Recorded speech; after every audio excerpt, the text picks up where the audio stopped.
দেখেন এখানে প্রচুর পানি বেঁধে আছে। এই পানিগুলো কোথাও পার হওয়ার কোনো জায়গা নাই।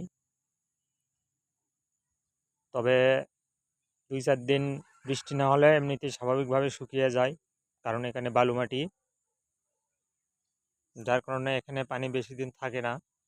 যে পরিমাণ পানি থাকলে হয়তো বা 2-1 মাসও শুকাতো না, কিন্তু বালু মাটির কারণে এখানে পানিগুলো খুব দ্রুত শুকিয়ে যায়। আবার পানি হলে দ্রুত এগুলো পানিতে ভরে যায়। এইরকম অবস্থায় আমাদের এই জায়গা। এটা এটা হলো উথুলি বাজার, এই জায়গাটা